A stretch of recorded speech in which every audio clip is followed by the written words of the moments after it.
Ladies and gentlemen, boys and girls, welcome to another episode of Be Your Own Boss. Life is like a guitar, you can say, and the strings of the guitar are different aspects of our life: health, relationships, career, money. Now, it's not a perfect guitar all the time. It doesn't play the best music all the time if our strings are not all set. And the strings are not. Some strings are loose, some are too tight, and with such string, all what you get is noise, not music, right? So what do we need to do? We need to adjust our strings, we need to tighten where it's required or loosen it where it's required, and that is adjusting or transforming our lives in different areas of life. When we have to transform our health, for example, what do? We go to the expert and let the expert take charge, and we follow what the expert tells us. We go to the doctor. For the other areas of life, we usually don't tend to do that. We don't go to an expert for other life transformations. But that is so important, and that's why we have with us today in the studio Namita Malhotra, a life agility coach, the founder of Mindful Mentoring. And let's hear from her about the importance of coaching, about the importance of life transformation, and how coaching helps in that. Namita, welcome to the Be Your Own Boss podcast. Thank you so much, Sachin. And thank you for having me here, giving me this opportunity to share what I have learned on this journey. Thank you so much. Pleasure is mine. So Namita, the first thing I want to understand from you is life agility coach, right? So what's the significance of agility in this? Before I explain that, Can I go back to your introduction? Yeah, sure. Do I have your permission? Okay, thank you so much. You said, life is like that guitar where, there are strings and sometimes they're loose or whatever. Whatever kind of music we want to play, accordingly, we need to fine-tune them. Fine-tune it, yes. And you said, well, it's not perfect always. So I'm going to challenge you on that. I think when we buy a guitar or when we get a guitar, it's perfect in its own way. That's true. Would you agree? Yes. And what we do is make it loose or tight, or, the music goes bad, or fine tune it with the way we use it. And life is just like that. We were sent here with just a beautiful canvas and the whole world to explore, to play our own music the way we want to. It's not about, you may like a different kind of music and I may like a different kind of music, and there's no right or wrong in it. So Absolutely. It's the music I want to play. And that's what life is all about. Coming to your question now, why life agility? The word agility means fluidity, movement, and that's how I see life. Life is about moving because it's constantly anyways moving, whether we want to or not. Change is the only constant. So agility is all about being flexible, adapting, and being conscious of the changes. And actually, we do have in us the power to consciously create those changes, while, unfortunately, we do not believe so. I was like that 4 years ago, 5 years ago. I didn't know all this myself until I stepped on this journey and a whole new world opened up. Wow. And today I see that, I was given that power, right? We always read in our scriptures, whatever rule book you may follow, the freedom of choice. And yet so many times we say, I didn't have a choice. And now I look at it differently. I always have a choice. Yes, with each choice, results or consequences will be different. And Absolutely. That's a choice. Yeah, and we make those conscious choices. Sometimes unconsciously we just make there's a lot more to it. Yeah. Yes. So We always do this on the Be Your Own Boss podcast. We start the story right from the beginning. So let's do that here. So if you could tell us about your journey right from the beginning. Tell us about your parents, your siblings, where were you born? I was born in the city of Kanpur in UP. I am the oldest sibling. We were 4 of us, unfortunately. We are 3 now. And yes, my other brother still remains very close to my heart. We're 4. My grandparents moved to this side of India, to Kanpur, during the partition. And I grew up hearing stories of the war, of the refugee life they had lived. And, it had been very challenging. My father, being the oldest sibling, had some very traumatic memories of whatever happened, which of course he did not share with us while we were very young. Then his only objective was that he wanted to, make sure that his family did not suffer for the lack of anything. While growing up, what I saw was my dad always working. He wasn't available.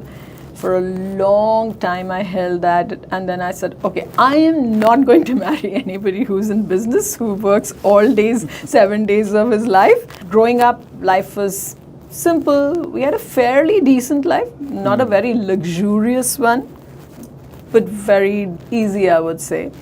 I grew up in a joint family where we were 9 cousins and siblings and children. Always the house was full, and that's a very protected, sheltered life.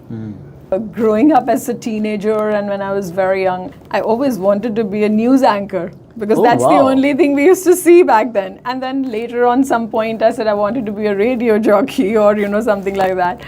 Here you are on a podcast. Yeah, so that's why I said I'm probably living that dream today. Did you ever think that you'll become your own boss like you've become now? Not at all. That's why I specifically shared the story of me running away from the fact that I don't want to marry anybody who's into business or doing anything with that. Yeah. And yet here I am. And so after I got married to my husband, Sandeep, and he's into sales. And as I wanted, we've been moving and hopping places. I just wanted to see the world around. So we were just always constantly on the move. I think this has been, fortunately, our longest stay. And we are hoping to make this more of a home now. We've lived in a couple of cities in India. Varanasi is where we began our married life together. Then back in Kanpur for a few years, in Lucknow for a few months, Gurgaon, and then Muscat, Oman, Qatar, and we're here. Wow. And how long have you been in Dubai? 8.5 years now. 8.5, wow, okay. And I have 2 beautiful daughters, both of whom are working now. So my younger one works here in Dubai. She's a landscape architect, and the older one is in Berlin. She works, she's into this niche space of helping businesses set up businesses on marketplaces like Amazon. Oh, okay. You look half your age. Thank you. That's a compliment. Can't believe you have kids grown I up. humbly accept it. Thank you so much. God has been kind. I have also taken care of myself, I can say.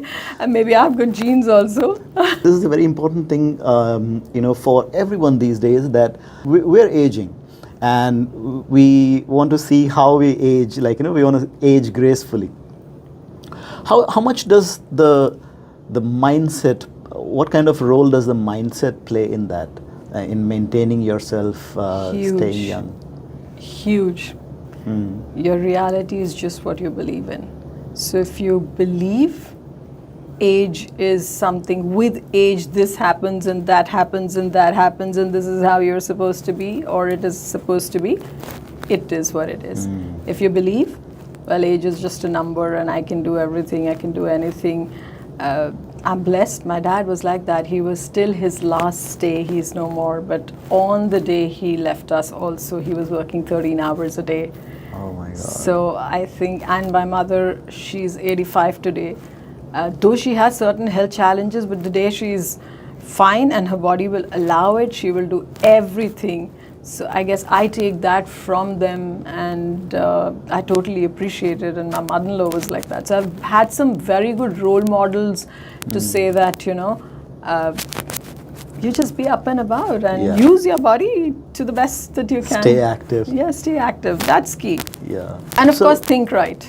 Yeah, the thinking process is very important. Absolutely. Yeah. It's all about what we, what goes on here, because unconsciously and subconsciously, our mind is the one which is driving our body, right?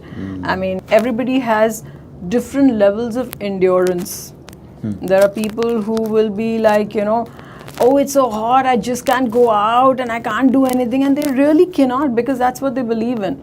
Yeah. And if they have 99 temperature or something, and it's like a hell of a lot of things, but there are people who will just go up and get about doing things because they believe they can. So if you believe you can, you can. Yeah, yeah. There's a Hindi line by Bachchan Saab when he was shooting for Aakhri Rasta. There was a scene where he has to wear this blanket, and he's always like in that, and he was sitting and reading his script with that in his costume with the blankets and everything, and it was very hot outside, and people somebody came to him and said, "Sir, aapko garmi nahi lag rahi hai?" And he said, "Sochoge to lagegi." Exactly. And he was focused on his script, so so that's in the mind. Yeah. Yeah. Let's talk about your journey again. So then after your education and stuff like that, what kind of? So this is something I read when I was on my coaching journey, Sunny Hanson's theory of coaching and life.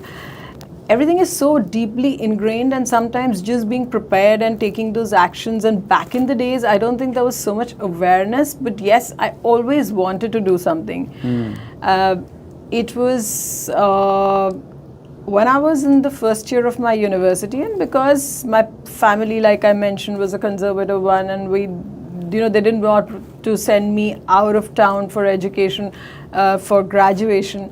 Kanpur being a small town, there wasn't much, like they had good schools, but universities, not many people in those days attended, and the crowd was not very conducive. And I was also, it so happened that my father's workplace, he was into business of plastic household ware, it caught fire. Oh.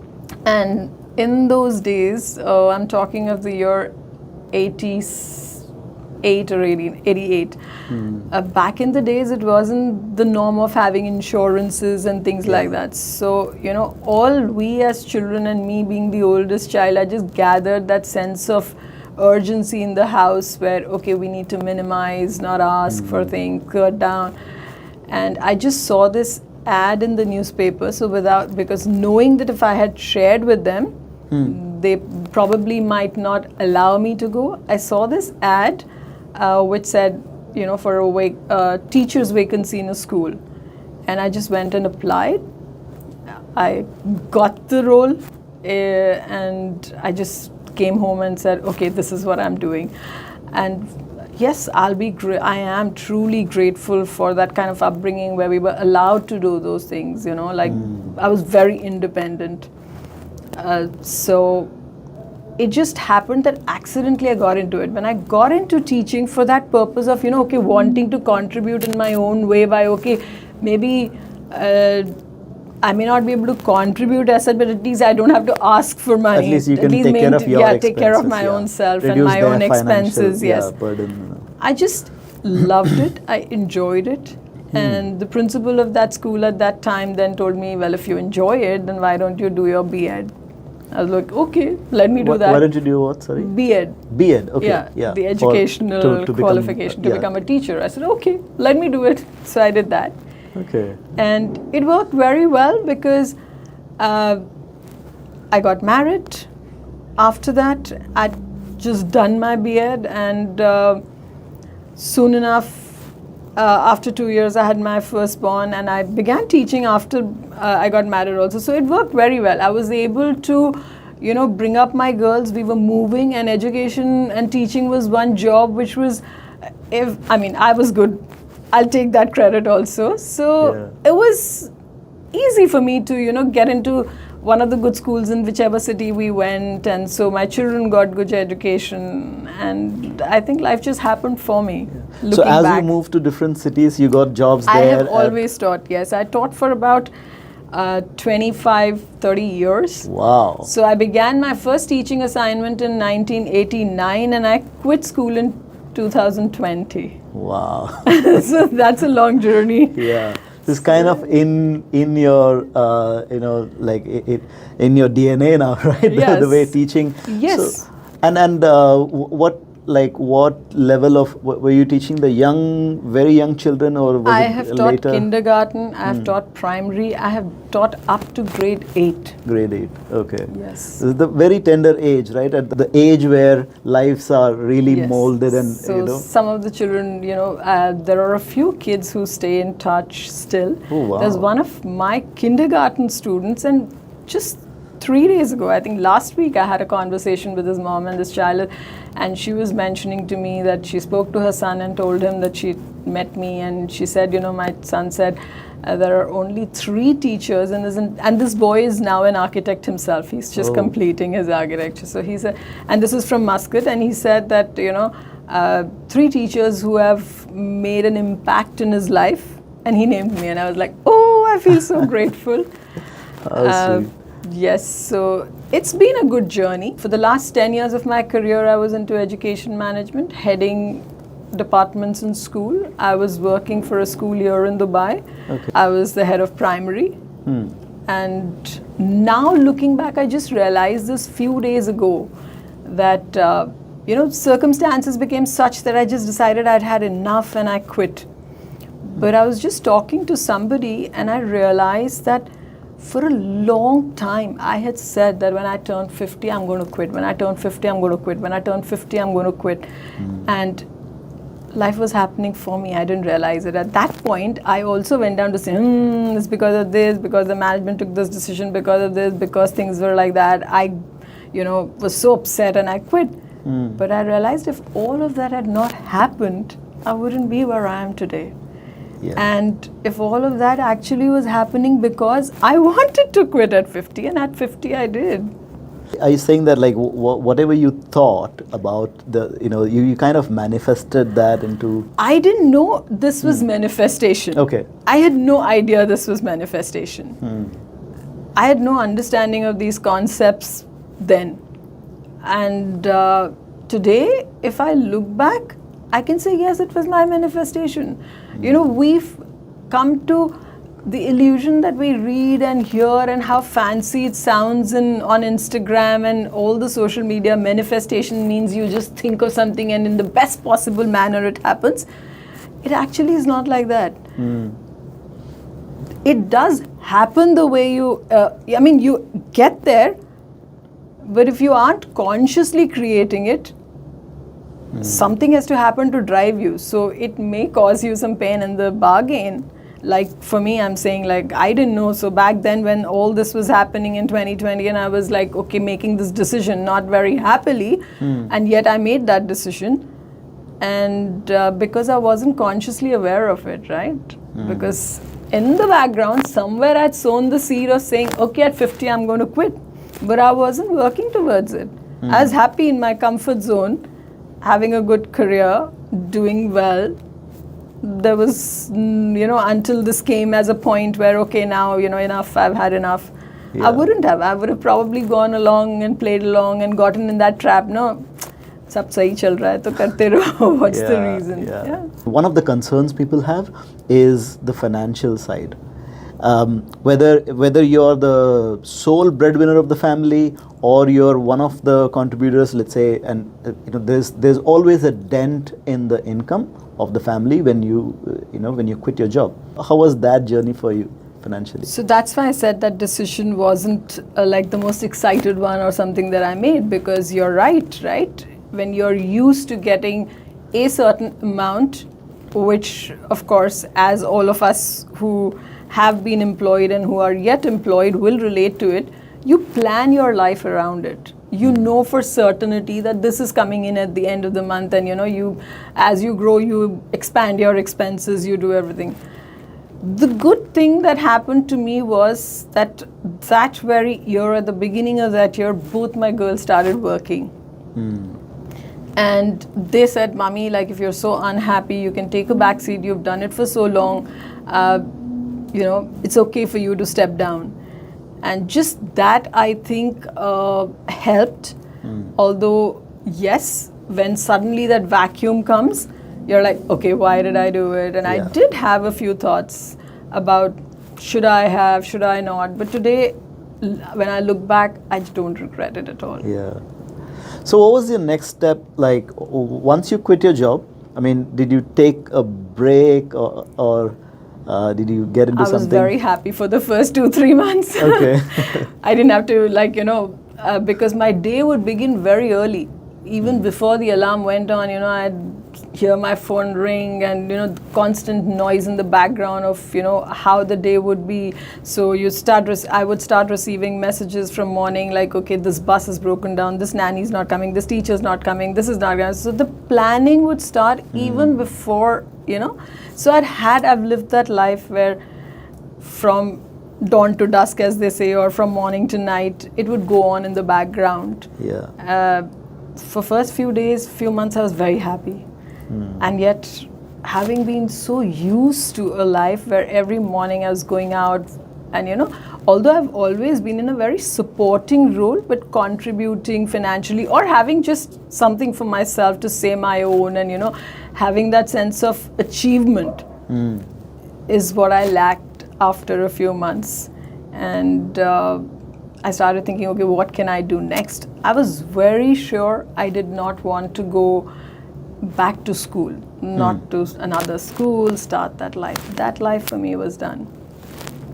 A friend of mine, suggested that I should look at career coaching because it's again related to students and all of that. And you've been in the education industry. Yeah, so it was a fair suggestion, and I attended a few webinars and explored that area and set out on that journey. I learned for a year, did courses, did certifications, began my journey of career guidance with children. But while I was doing career guidance, in the course they did explain about not just students, but somehow that career guidance, even today, is very, it's not broadly or very widely accepted as, it's still restricted to, students, young adults who just finish university and still looking for what to do, where to go, how to go.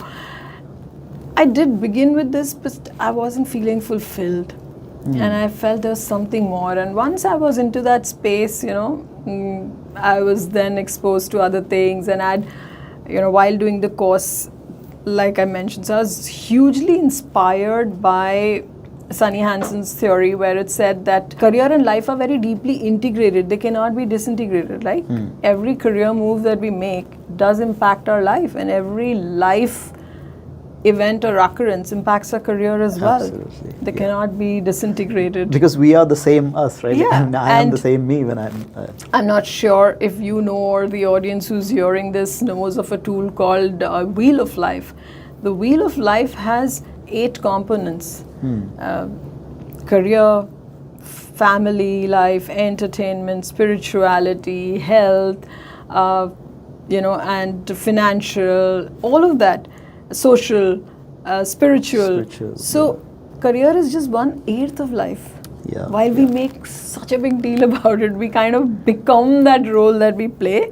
Yeah. And it is just 1/8 of life. This is what I had in mind when I said, life is like a guitar with 8 strings, right? Those 8, it's all those things, right? So it's all about working towards maintaining or striking that balance to play that beautiful music that you like hearing. Yeah. It doesn't matter if others don't, but it should mean something to me. Yeah. So whatever makes my heart sing. And that drew me to it. I went in and studied more, spent more time in studying and doing certifications and courses. On life coaching? On life coaching. Okay. Then I did my ICF, became a PCC, professionally certified coach, because that was one thing. in my educational career that somewhere I had this little tinge of, okay, you don't have a master's degree. I was like, this time I'm going to go all out, get everything possible, every certification, do whatever best I can to equip myself. And so ICF is International Coaching Federation. Right? So that's a kind of a certification which is recognized globally.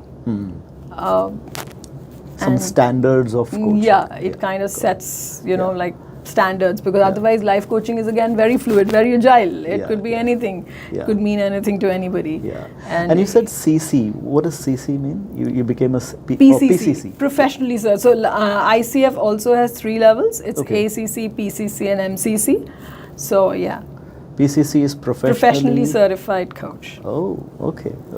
It's a professional study, right? You literally, study the art of coaching. Give exams. Give exams, right? So, are there like set syllabus or certain things? So, there are various ways of looking at life. There are various institutes from where one can do life coaching, and. Or maybe not do and just become one as well. Depends on how far and how deep one wants to go. And yet, of course, ICF is, like we said, right, internationally recognized international coaching federation. So they do have a standard. They do have something which they kind of maintain the quality, and so there is a lot of studying, and so which is why I said exam. And my life coaching certification I did from Robert Simich Institute here in Dubai. Okay. So, and is that a repeat thing? So like once you have a certification, do you have to one does have to maintain one's credentials and continually upgrade oneself. Okay. And I think like in any profession, right, this so much change happening all the time, so it's always in best interest of anybody to kind of be aware, keep upgrading yourself. I'm reminded of this one thing that Rob Dial, who's a mindset mentor, and you being into podcasting, I'm like, I don't know if, but he's one person I follow very keenly and I love his talks, and he says, right, we're either growing or decaying. So it's up to us if we wish to continuously keep learning and upgrading ourselves. Yeah. And as a coach, are there like communities of coaches or something that you're part of? Then coaches talk to coaches. 100%. So I keep going back to the coaching room, to the community, RSCI community. We keep meeting, we keep talking, and every time that Robert is in town, we do refreshers and things. So this morning I met one of the coaches and we just sat down. See, end of the day, coaching is a skill that I've acquired. I've learned to coach people. Coaching is basically the art of asking those right questions which will help an individual to uncover their unconscious thinking, right? It's just that.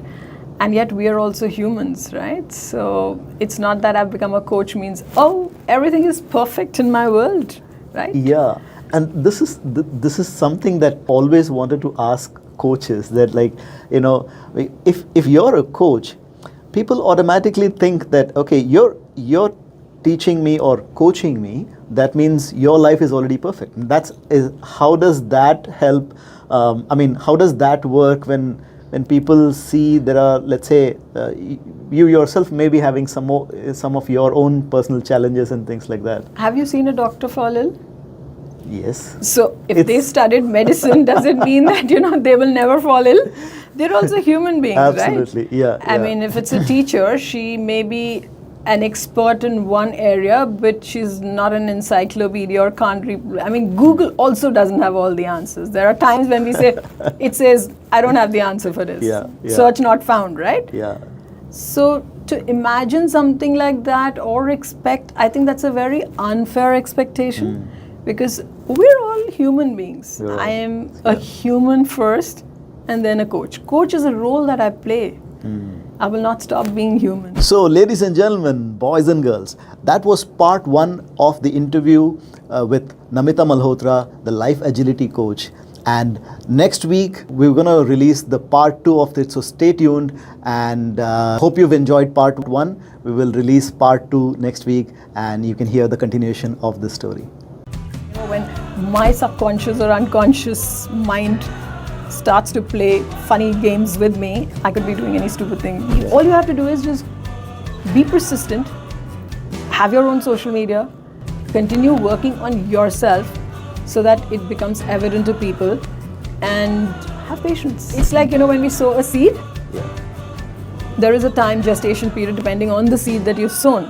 And so it will take time to sprout, to grow into a sapling, then into a plant, and then it bears fruit, right? While the whole world grew around empowering women, or we conveniently at some point forgot that there needs to be a shift in everybody's mindset.